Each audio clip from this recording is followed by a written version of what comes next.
Thanks. Greetings, everyone. I would be remiss if I didn't acknowledge first, in that terrific video presentation, former recipient of the Anne Frank Award, Ben Ferentz, the last living prosecutor from Nuremberg, lives in South Florida, not far from me, and I'm proud to say that in addition to receiving the Anne Frank Award, he also just recently was awarded the Congressional Gold Medal, something that I think we should all be proud of. Now, I am here today as a member of the Dutch caucus.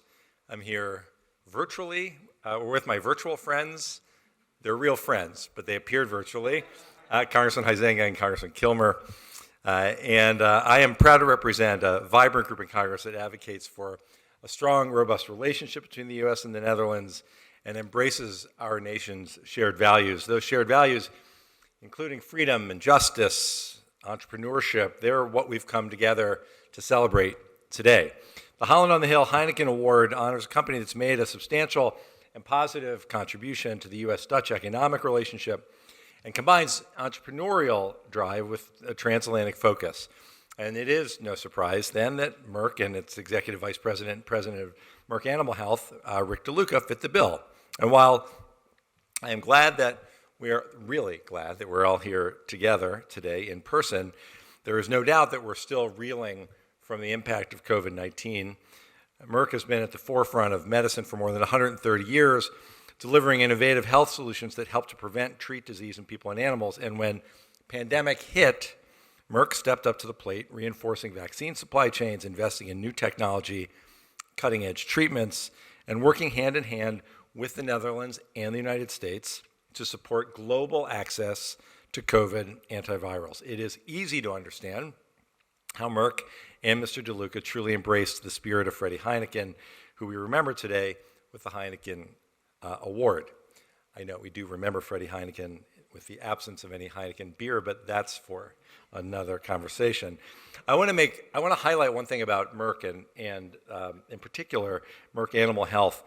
One of the other things that brings together people from all around the globe, Netherlands and the U.S., Democrats and Republicans, if you can believe it, is love of animals. And as a proud sponsor of the first ever federal anti-cruelty legislation, the Prevent Animal Cruelty and Torture Act, I am especially grateful to be part of this important celebration today of Mr. DeLuca and Merck Animal Health and Merck overall. As Ambassador Hassel said, I think, just a moment earlier, I'd also like to mention the situation in Ukraine.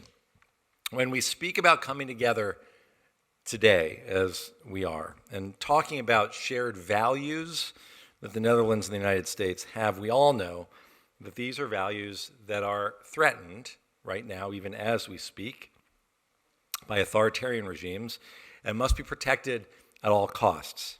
It has been 12 weeks since Russia's unjust and illegal invasion of Ukraine, and I am proud that the United States, the Netherlands, and so many in the international community have coalesced to support the Ukrainian people against Russia's attack on Ukrainian sovereignty and territorial integrity.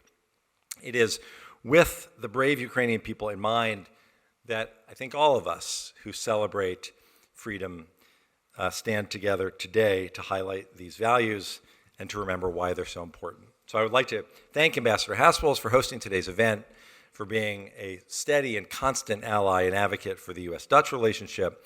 I want to thank, again, the chair of the Dutch caucus, Congressman Huizenga, for championing this important relationship, and my friend, Congressman Kilmer, with long roots, as he reminded us again today, for his important contribution to this relationship. I want to thank David Morgenstern for sharing the story of Freddy Heineken, and finally, to Merck and to Richard DeLuca, whose innovative and entrepreneurial spirit is a testament to our country's ingenuity, and most importantly, is a benefit to our world. To all of you, thank you for your participation in today's event, for supporting Holland on the Hill, for being advocates for a strong U.S.-Dutch relationship, and for continuing to stand up for the shared values that we all hold close and that are so important to us today more than ever. Thanks very much, everyone, for giving me this opportunity.